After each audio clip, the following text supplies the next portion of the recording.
Bienvenidos y bienvenidas nuevamente a Un Filtro Podcast. Estoy muy contento de estar de regreso con los episodios.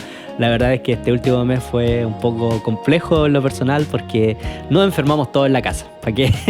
¿Para qué me voy a dar más vueltas? Y aparte que entre medio estuvo de vacaciones mi hijo, así que teníamos poco tiempo, actividades en la iglesia, así que era un poco complejo poder grabar, pero el podcast no se va a acabar, o sea, seguimos adelante. De hecho, este ya es el episodio número 13. Estoy muy feliz de poder estar nuevamente grabando este episodio y espero que ustedes también estén bien, que hayan podido estar pasando un buen invierno, no estén pasando tanto frío y estamos en época de muchos temporales, así que espero que también Dios les esté protegiendo, les esté bendiciendo.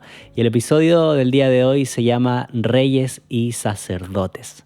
Reyes y Sacerdotes, y quiero poder leer en Apocalipsis capítulo 1, versículo 4 al 6.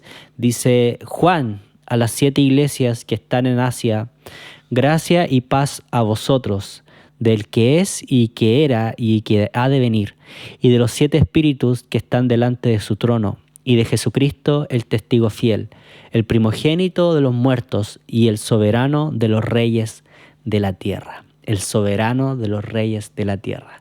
La soberanía de Dios, yo creo que es uno de los conceptos que muchas veces nos cuesta poder entender. La verdad es que casi que no lo podemos definir mucho teóricamente, sino es la práctica. Lo difícil es poder a veces intentar comprender la soberanía de Dios, ¿cierto? Y de hecho esa es la respuesta que siempre damos. O sea, fallece alguien de uno de nuestros cercanos y decimos, bueno, Dios es soberano, ¿cierto?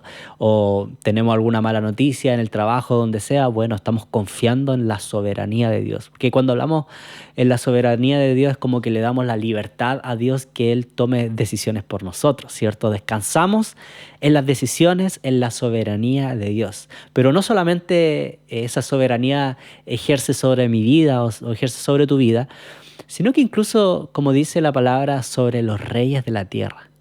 Me encanta eso, porque más allá si pensarlo literalmente sobre reyes, no son muchos los países que cuentan con reyes, y de hecho hoy en día los reyes son casi un simbolismo, o sea, no tienen el peso político en la práctica que tenían antes. Sí tienen un peso político, pero ya no toman las decisiones de gobernanza del país. Eso lo hacen los presidentes o los primeros ministros, ¿cierto? Pero aún Dios es soberano, podríamos decir, sobre los políticos en la tierra, sobre los reyes de la tierra, sobre los presidentes de la tierra. O sea, muchas veces olvidamos eso, de que aún que no nos gusten las decisiones que toman los políticos, no nos gustan las decisiones que toman nuestros presidentes, podemos confiar en que aún en medio de eso está la soberanía de Dios.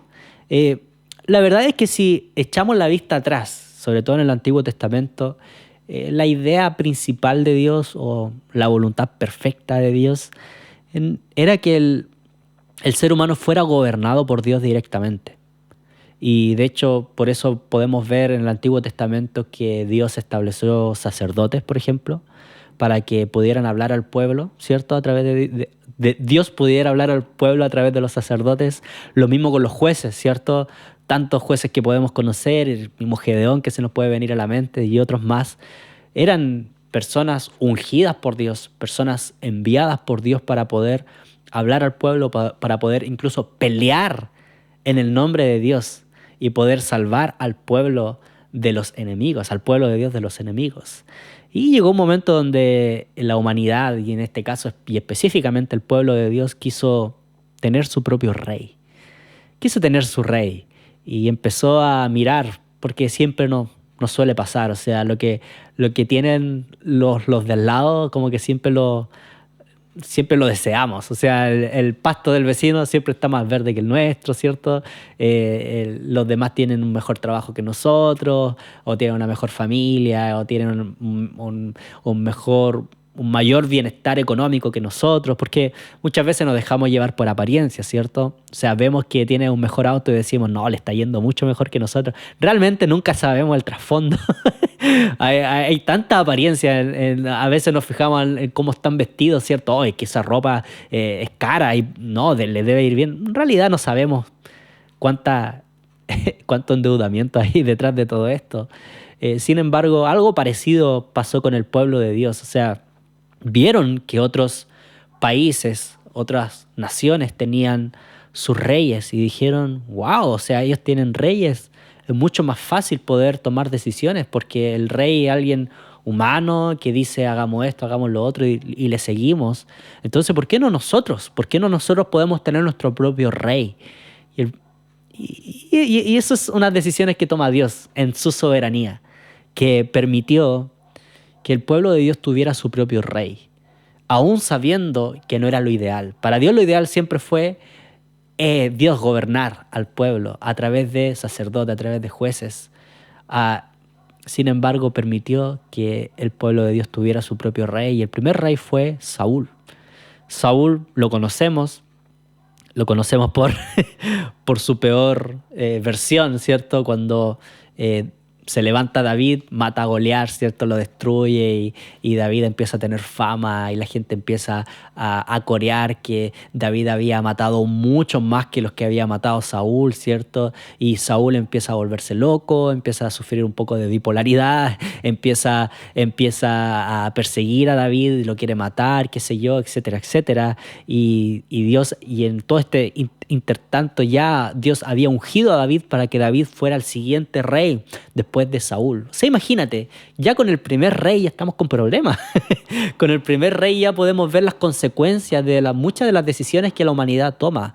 Nosotros no somos soberanos como Dios es soberano. O sea, en otras palabras, nuestras decisiones siempre están o siempre las tomamos mirando el momento, ¿cierto? El presente, pero muy pocas veces podemos ver el futuro, ¿cierto? O muy pocas veces podemos tomar decisiones que afectan positivamente al futuro.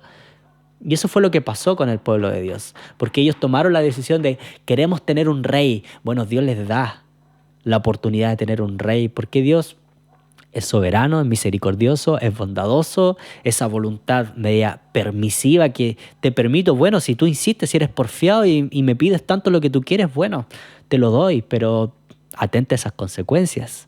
Y resulta que una de las consecuencias fue que el primer rey que tuvo Israel estaba loco. Ese era Saúl. Resulta que después viene David, ¿cierto? Y después de David viene otro rey que se llama Roboam. Y resulta que todos esperaban que este rey pudiera ser un buen rey. Y una de las cosas que dice la Biblia que pudiera liderar con la mano un poco más blanda, ¿cierto? Que pueda ser más bondadoso, pueda ser misericordioso, que no sea mano dura. Bueno, Roboam fue todo lo contrario. O sea, Roboam lideró con mano dura. O sea, realmente fue injusto, realmente no era buen rey. O sea, no era bondadoso, no lideraba desde la influencia, sino que lideraba desde el poder. O sea, se confiaba en su propio poderío y tomaba las decisiones, la típica. Lo hacemos porque yo lo digo, ¿cierto? Lo hacemos porque yo quiero que se haga así y se va a hacer así, sin explicaciones. ¿Y qué fue lo que pasó? Que la gente se empezó a cansar de ese estilo de liderazgo. Se empezó a cansar de la injusticia y se rebeló al punto de que el pueblo de Dios o la nación de Israel fue dividida en dos. Se dividió en el reino del norte y en el reino del sur. Entonces, pasan los reyes y una de las cosas que me llama la atención es que hubieron reyes buenos, reyes malos, ¿cierto? Reyes que obedecieron a Dios, reyes que desobedecieron a Dios. Y siempre hay un patrón. Viene un rey bueno, pero resulta que después del rey bueno venía un rey que se olvidaba de Dios y se entregaba a los ídolos. Y uno de esos ejemplos es Acab. No sé si habías escuchado la historia de Acab.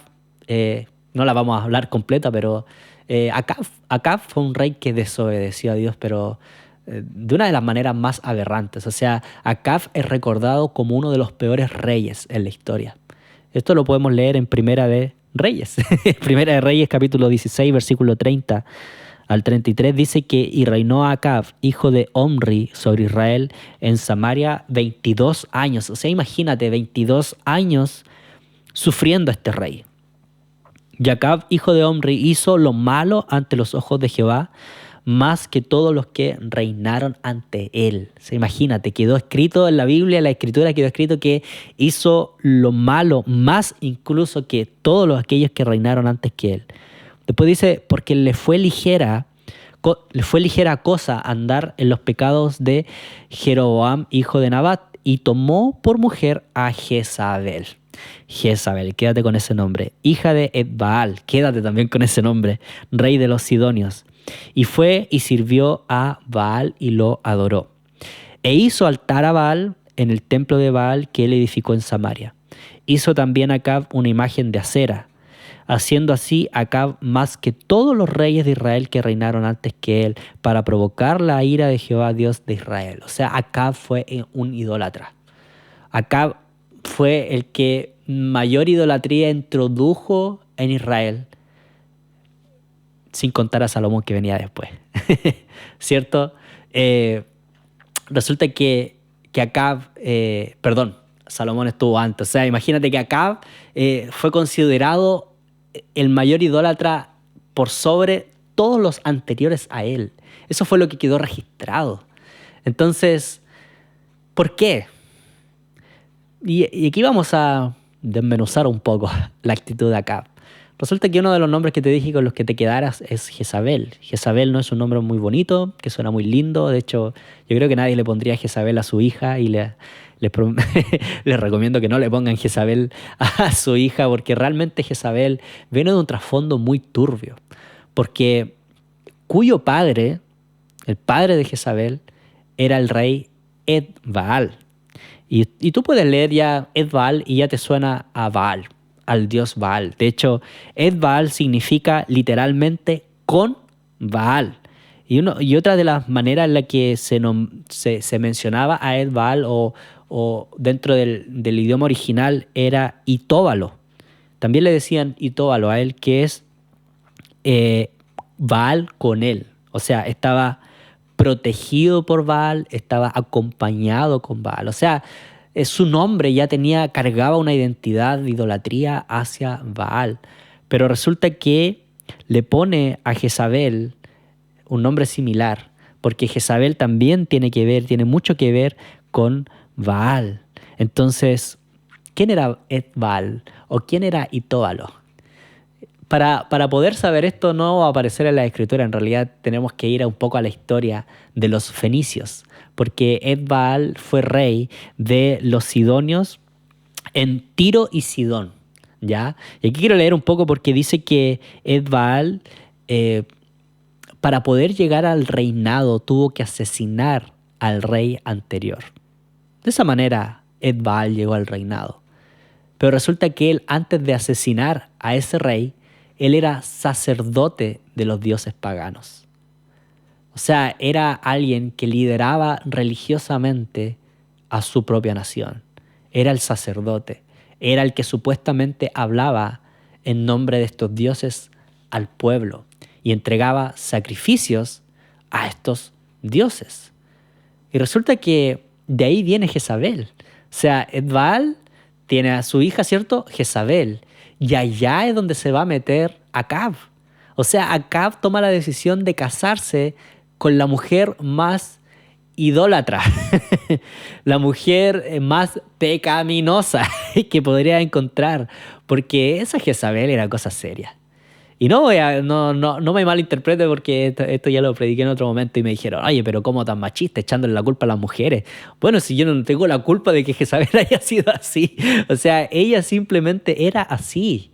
Jezabel era cosa seria. Jezabel influía un montón. ¿Por qué? Porque ella venía de ese trasfondo de idolatría hacia Baal. Pero no solamente eso, sino que los sidonios que vienen del continente de los fenicios, resulta que si lo lo puedes ver en el mapa que vamos a poner.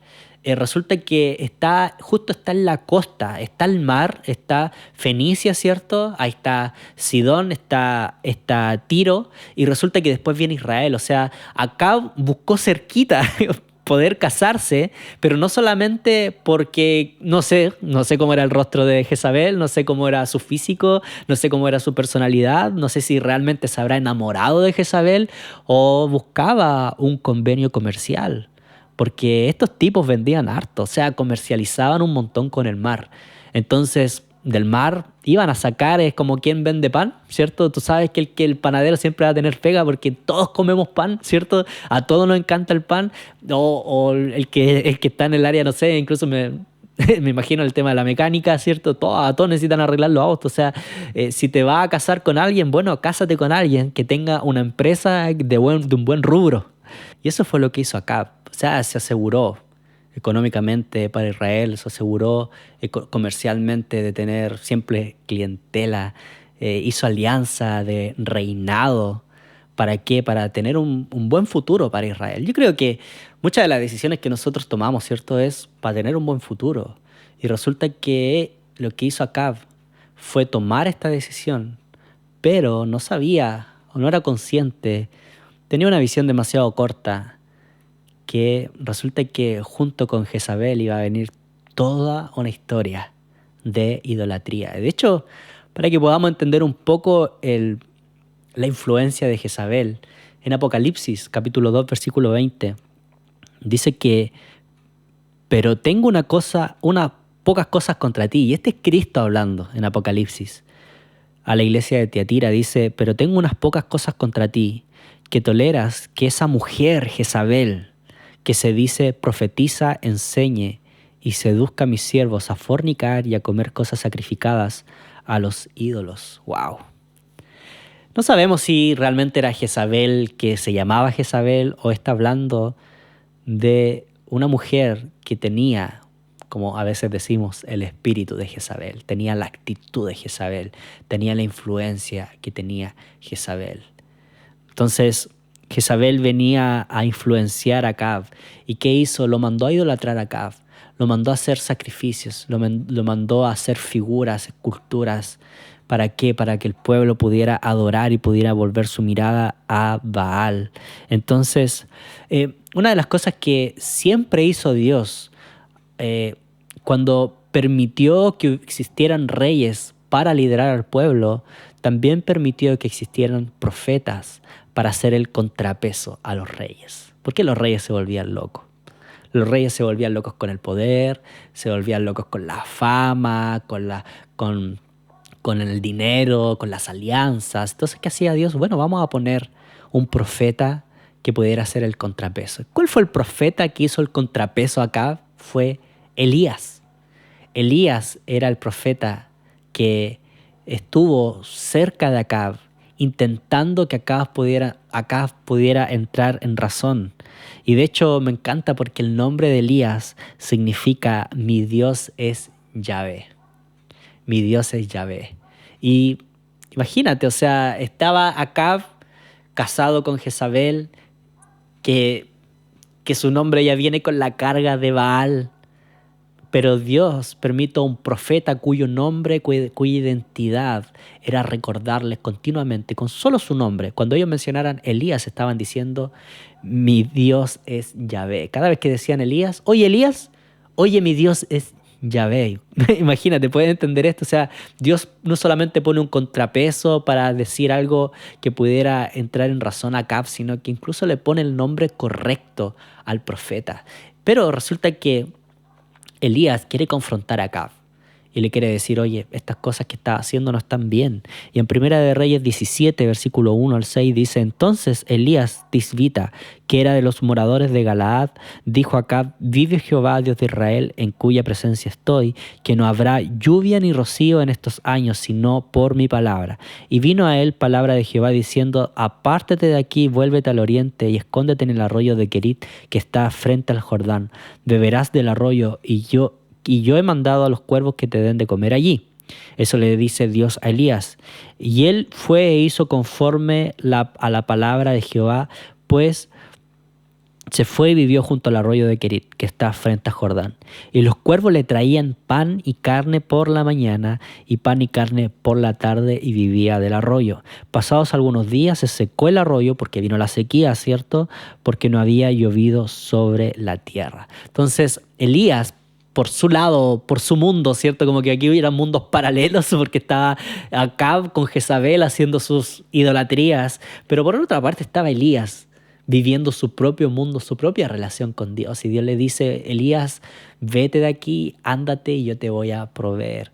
Yo voy a estar contigo, yo te voy a ayudar, yo te voy a respaldar y todo lo demás. Y en medio de esto, Elías está también profetizando que iba a venir un tiempo de sequía. Y antes de esto incluso se encuentra con una mujer, que es la mujer de Sarepta. Resulta que cuando se encuentra con esta viuda, que en realidad estaba viuda, tenía a su pequeño y resulta que ella estaba pasando por pobreza, una pobreza extrema, porque Elías le dice, dame de comer, y esta mujer le dice, oye, no te puedo dar en realidad nada de comer porque me voy a hacer los últimos pancitos y me voy a ir con mi hijo, me voy a acostar con mi hijo y nos vamos a quedar ahí hasta que muramos. Y Elías le insiste, le dice, no, dame de comer, ¿por qué? Porque no te va a faltar la harina y no te va a faltar el aceite. ¡Wow! Me encanta esto porque insisto en estos dos mundos. Por una parte hay idolatría, pero aún en medio de la idolatría, Dios levanta a una persona como Elías para hacer milagros, para hablar, para traer su presencia, para tocar corazones, para restaurar vidas. Yo no sé en qué lugar te encuentras tú, no sé si en tu entorno hay oposición, en tu entorno hay esa idolatría, que ya vamos a hablar un poco más de eso, pero quiero decirte que aunque estés en un momento de oposición, Dios siempre va a levantar las personas correctas para que hablen en su nombre, para que restauren vidas, para hacer milagros, para ayudar a otros. Aunque el entorno se vea complejo, aunque el entorno se vea lleno de oposición, lleno de idolatría, donde las personas, quizás en tu familia, hay gente que está entregando su vida y su tiempo a las cosas incorrectas.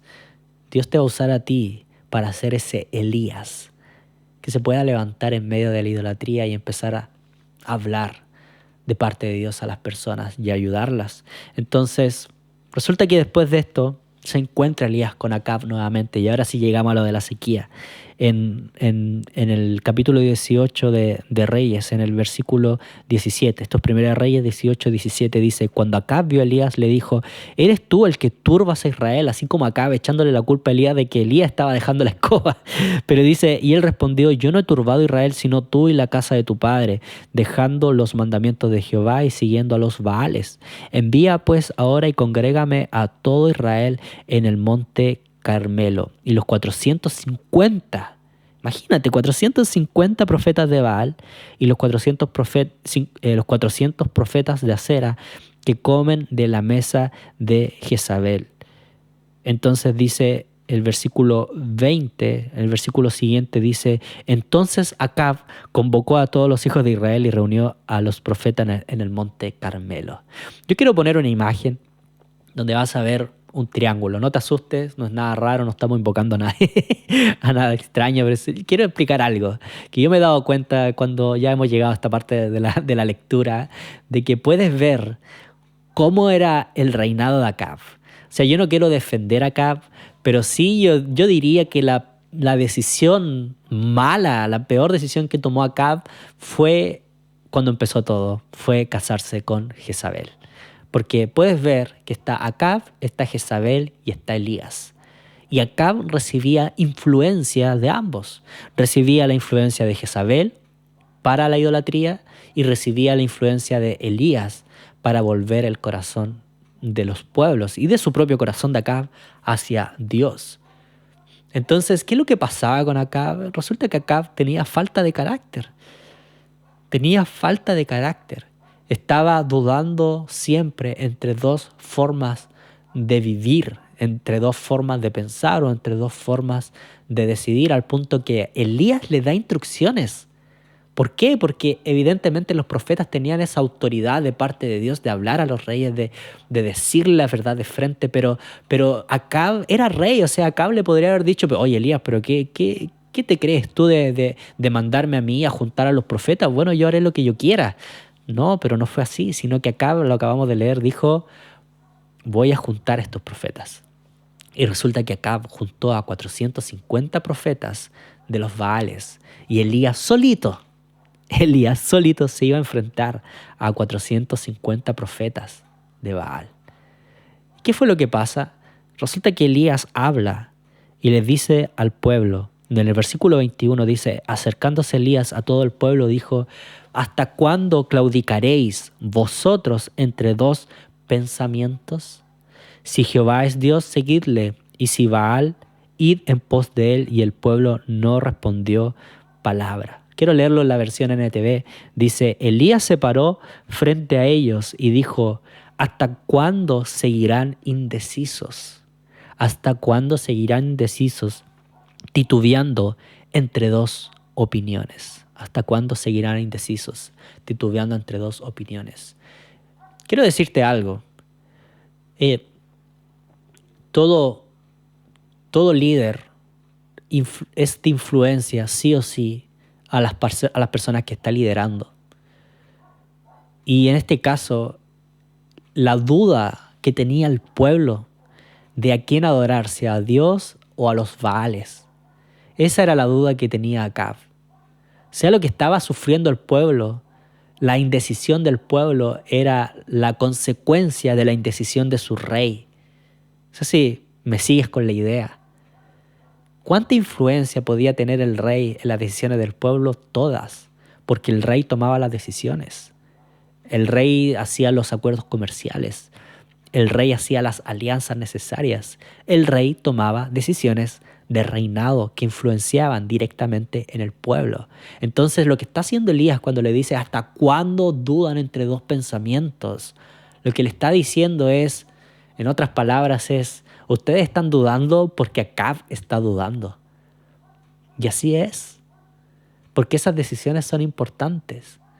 Entonces cuando empecé el episodio leyendo en Apocalipsis, y quiero que lo podamos leer nuevamente, en Apocalipsis capítulo 1, versículo 4, perdón, en Apocalipsis capítulo 1, versículo 4 al 6, donde decía, Juan a las 7 iglesias que están en Asia, gracia y paz a vosotros, del que es y que era y que ha de venir, y de los 7 espíritus que están delante de su trono, y de Jesucristo el testigo fiel, el primogénito de los muertos, y el soberano de los reyes de la tierra. ¡Wow! Resulta que aquí está hablando Elías a un rey, cuyo rey tenía un Dios que era soberano por sobre él, pero este rey no estaba escuchando la voz de Dios y no estaba obedeciendo la voz de Dios. Pero resulta que en el versículo 6 del capítulo 1, que es lo que sigue después de los soberanos los reyes de la tierra, dice, al que nos amó y nos lavó de nuestros pecados con su sangre, y que dice, y nos hizo a ti, nos hizo a nosotros, reyes y sacerdotes para Dios. Entonces, tú puedes estar diciendo en tu casa, oh, qué mal rey Acab, qué mal rey Roboam, qué mal rey Salomón, qué mal rey David en cierto punto con los pecados que cometió, qué malos reyes. Pero la pregunta que Dios nos hace en el día de hoy, pero yo te hice a ti rey y yo te hice sacerdote.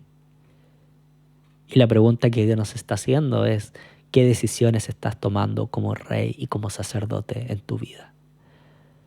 Porque efectivamente Dios reina en nuestras vidas, pero Dios nos hizo reyes para nosotros también poder tomar decisiones de reinado. Y esa es la pregunta que Dios nos hace. ¿Qué decisiones estás tomando? ¿O será que somos como Acab, donde Dios también nos pregunta, ¿hasta cuándo vas a estar tan indeciso entre dos opiniones? Si darlo todo por Dios o titubear y muchas veces entregarte a la idolatría. Porque evidentemente no estamos haciendo estatuas a Baal, evidentemente no estamos inclinando ni postrándonos a otros dioses físicamente, pero tú sabes que nuestros corazones se inclinan a otras cosas que no son de Dios. Muchas veces nuestros ídolos se convierten, adoramos a nuestros ídolos durante la semana, todos los días, cuando incluso nuestro trabajo se vuelve nuestro ídolo. Tú dirás, pero Samuel, ¿tengo que dejar de trabajar? No, no estoy diciendo eso, pero muchas veces tu trabajo, no te desconectas. Llegas a la casa y sigues pensando en cómo tomar mejores decisiones en el trabajo, cómo puedo ascender en el trabajo, cómo puedo políticamente crecer en el trabajo. Tú dirás, no, yo no soy político. Sí tomamos decisiones políticas porque parte de la política es influencia. ¿Qué decisiones de reinados tomamos en nuestra vida? Porque muchas veces nos queremos juntar con algunas personas para poder subir de estatus, para tener otro tipo de influencia, para poder acceder a otros bienes, para poder acceder a otros puestos en el trabajo, poder acceder a otros puestos de influencia en nuestro alrededor. ¿No te has dado cuenta que nuestra vida es como si fuera un reino donde tenemos que saber gobernar? Tenemos que saber de esa mayordomía. Pero ¿qué es lo que pasa? Que muchas veces titubeamos, muchas veces dudamos, muchas veces estamos indecisos. Es de confiar plenamente en el Señor, confiar con todo nuestro corazón en Dios, o a veces hacer las cosas que a Dios les corresponde hacer y nosotros meter la mano o a veces meter la pata. Cometer esos errores. ¿Por qué? Porque no confiamos en Dios, porque no hemos inclinado nuestro corazón plenamente a Dios. Entonces esa pregunta que hace Elías de ¿hasta cuándo tan indecisos? Cala tan profundo en mí. Porque muchas veces Dios me pregunta a mí, Samuel, ¿hasta cuándo tan indeciso? ¿Cuándo vas a crecer? ¿Cuándo vas a madurar? ¿Cuándo vas a dejar de ser como Israel, que venía un rey bueno y ya adoramos a Dios, venía un rey malo, ya desobedezcamos a Dios y se vuelve un círculo vicioso, se vuelve un patrón en nuestras vidas? ¿Tú te has dado cuenta que muchas veces tenemos ese patrón en nuestras vidas? Ese patrón de una semana bien, una semana mal, un mes bien, un mes mal, y nos dejamos llevar por las circunstancias que pasan a nuestro alrededor. Estamos titubeando. Eso es lo que sucede. Estamos titubeando, estamos en duda. Pero ¿cuánto cambiaría nuestro reinado? ¿Cuánto cambiaría nuestra familia? Para aquellos que son padres o tienen su familia, wow, no te das cuenta el peso que tiene esto de ¿a quién quieres que adoren tus hijos cuando tengan la edad suficiente, cuando tengan conciencia? ¿Quieres que se dejen llevar por todo lo que la sociedad les ofrece? ¿O quieres que en realidad su corazón esté atado, esté aferrado a Dios? Entonces esa pregunta cala tan profundo en mi vida. ¿Cuántas veces he estado yo indeciso en si dejar que Dios obre o ser autosuficiente? Idolatrar la autosuficiencia o idolatrar, como muchas veces hemos visto, la autoayuda. Yo me ayudo a mí mismo, yo me las puedo solo, yo lo hago solo, yo puedo, yo soy capaz, tengo habilidades, tengo talentos, tengo intelectualidad, yo puedo, yo me las sé todas. Sin embargo, no hay una dependencia absoluta de Él y vamos haciendo ídolos a nuestro alrededor. Vamos entregando nuestro tiempo muchas veces, todo nuestro tiempo a la tele. Sé que poca gente ve tele, pero sabemos que en la tele hay aplicaciones y entregamos nuestro tiempo a las series, a las películas o el tiempo del mundial, ¿cierto? 50 días viendo partidos de fútbol, nos damos cuenta que a veces ahí está nuestra idolatría, porque la idolatría es normalmente lo que se lleva nuestro recurso, nuestro dinero, y también lo que se lleva nuestro tiempo. Tú puedes saber si estás siendo idólatra y pregúntate a dónde está yendo tu recurso y dónde está yendo tu tiempo. Y yo sumaría una tercera, ¿a dónde está tu atención? Porque imagínate si todos tus recursos, tu tiempo y tu atención estuvieran destinados a Dios, ¿cómo sería tu vida? ¿Cómo sería tu reinado? Entonces es bonito cuando leemos, no, sí, nos hizo reyes, nos hizo sacerdotes, wow, y aplaudimos, ¿cierto? Y disfrutamos, pero no es solamente un privilegio, me encanta eso, pero también es la responsabilidad de ser un buen rey y de ser un buen sacerdote. ¿Qué palabras, qué alimentos estás trayendo a tu vida? ¿Qué alimento estás trayendo a tu familia? ¿Qué alimento estás trayendo a tus hijos? Entonces, eso es lo que Elías hace Y la historia sigue. No sé en realidad cuántos minutos lleva este episodio, pero quizás voy terminando. Pero tenía mucho que leer, pero en realidad les voy a contar que después, ¿qué es lo que pasa? Que Elías junta y se enfrenta a estos 450 profetas de Baal y resulta que les dice, se la hace corta, solito contra ellos. Y le dice, vamos a hacer sacrificio, vamos a poner 2 bueyes, uno ustedes, uno yo. Entonces, ¿qué es lo que vamos a hacer? Vamos a poner la madera necesaria, ¿cierto? Vamos a hacer el sacrificio y ustedes van a sacrificar, van a hacer este sacrificio a Baal. Me estoy preguntando si vamos bien con el audio. Hacemos este sacrificio a Baal, hacen ustedes, perdón, ese sacrificio a Baal, y resulta que si se prende el fuego, se prende solo el fuego, o en este caso, si Baal les prende el fuego, entonces Baal es verdadero. Imagínate, 1 contra 450. Resulta que estos 450 profetas empezaron a proclamar, a hablar y decir, Baal, respóndenos, Baal, envía el fuego, Baal, hagamos el sacrificio. Pero Baal nunca respondió porque tú y yo sabemos que Baal no existe, que Baal no está vivo. Muchas veces creemos que Satanás tiene más influencia en nosotros de la que de verdad tiene. Pero realmente Satanás lo único que puede hacer es distraer, no nos puede tocar, no tiene autoridad, no tiene la autoridad necesaria para poder dañar nuestros corazones, para hacernos caer, pero sí nos puede distraer. Muchos enemigos no están presentes físicamente, pero sí están en nuestras distracciones, están en nuestra mente. Sí, con esa mentalidad Elías se enfrentó a 450 profetas. No, yo no creo que Elías conociera el nombre de cada uno de los profetas ni conociera el trasfondo de cada uno de los profetas. Elías yo creo que desconocía si eran súper buenos profetas o en realidad eran de nombre nomás profetas de Baal. Pero ¿tomó un riesgo? Sí, pero Elías sabía que en realidad su Dios era el verdadero. Incluso cuando Elías le toca su turno, manda a que a su propio sacrificio, su propio holocausto, le pongan agua alrededor. Porque tú sabes cuán complejo es prender una madera con agua. O sea, ahora que estamos en temporada, me acuerdo que fuimos a una cabaña con mi familia y nos costaba un montón hacer fuego porque la madera estaba mojada. Entonces cuesta un montón poder hacer fuego y que esa madera pueda encender. Y de hecho cuando enciende se escucha ¿cierto? Se escucha como el agua empieza a evaporarse, porque es difícil y Elías, entre comillas, se arriesga, pero poniendo su confianza en Dios. Se arriesga y manda a poner agua a la madera. Y Elías clama a Dios y Dios responde y se enciende el fuego y Dios respalda. Y la gente empezó a postrarse, a empezar a decir, este es el Dios verdadero, este sí, a este vamos a adorar, a este Dios vamos a entregar nuestras vidas. Y Dios respondió.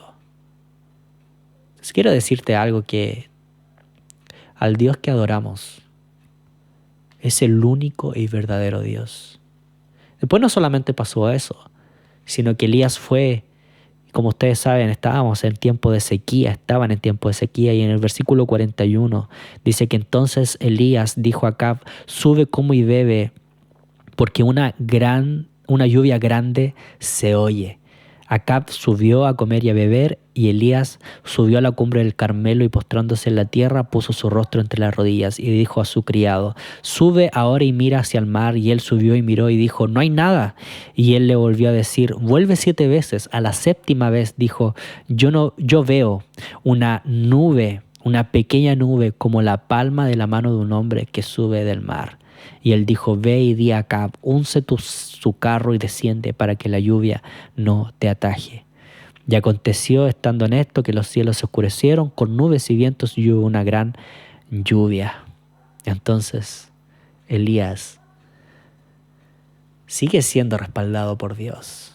Me llama la atención que subió y bajó el criado de Elías, subió 7 veces. 7 veces.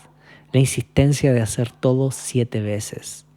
Muchas veces nosotros queremos ver milagros alrededor con una oracioncita en un momento. Y yo entiendo, no se trata de la cantidad de veces, se trata de la calidad de todo esto.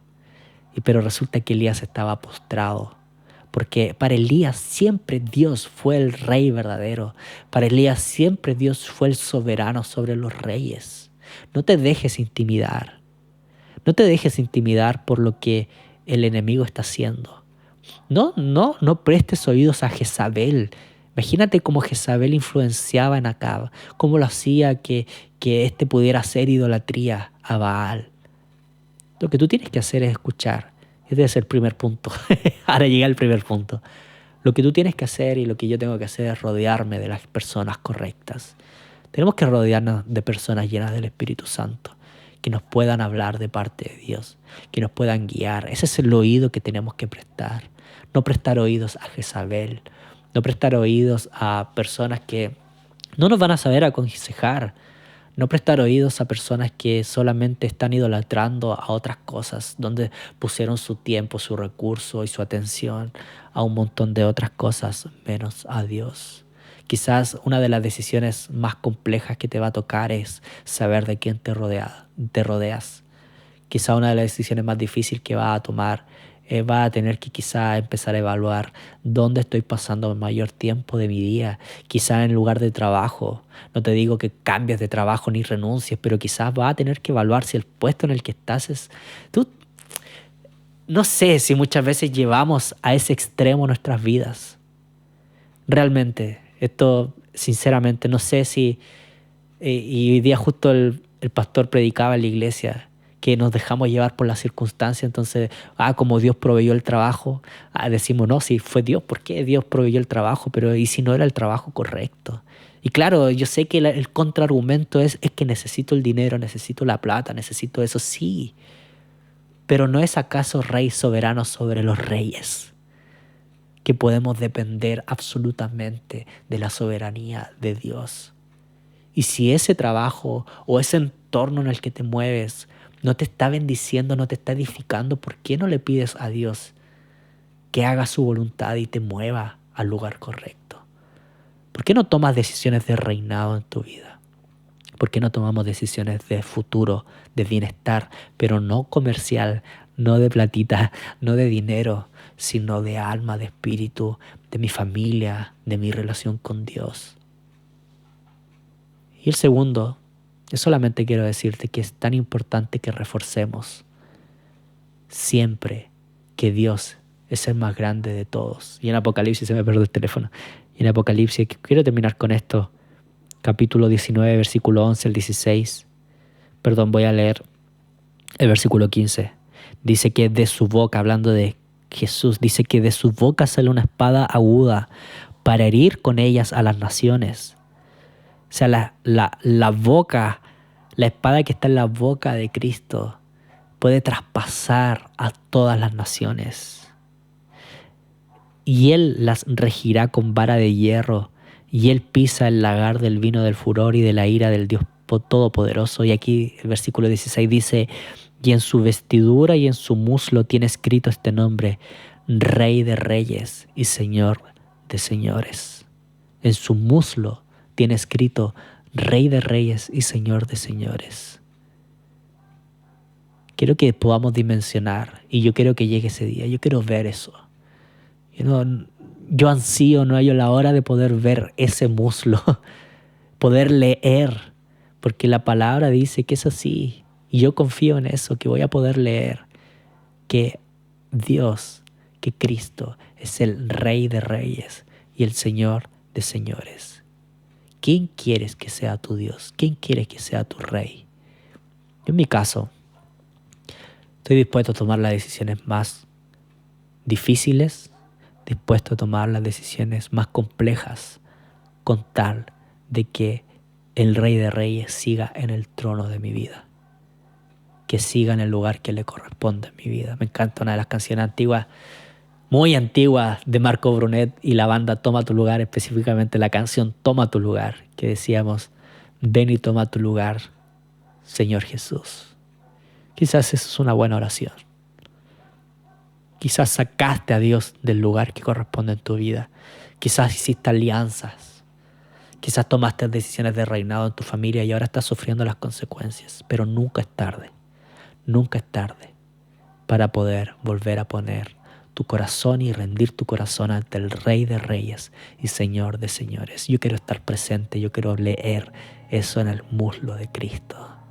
Poder leer y decir, wow, Todas las decisiones que tomé en mi vida, todas las decisiones donde influí en mis hijos, todas las decisiones que tomé como matrimonio, todas las decisiones que tomé incluso con quienes me iba a rodear, en qué trabajo iba a trabajar, donde yo no iba a claudicar, donde yo no iba a estar titubeando, a quién le iba a dedicar más tiempo, si a los asuntos del reino, a los negocios de mi Padre, de mi Dios, o a mis negocios de la tierra. No. Yo quiero leer ese muslo, Rey de Reyes, Señor de Señores, sabiendo que durante esta tierra, cuando estuve en esta tierra, que poquito tiempo, van a ser 80 años a lo más en total, o 90 años, no lo sé. Si ahora tengo 30, quizás me quedaron unos 50 años, 60 años. Yo quiero dedicar todo ese tiempo al Rey de Reyes y Señor de Señores. Ese es el episodio del día de hoy. Disculpa si fue un poco más largo de lo normal, pero tenía esto en mi corazón de poder compartirte. Te envío un fuerte abrazo y nos vemos en el próximo episodio. Chao, chao.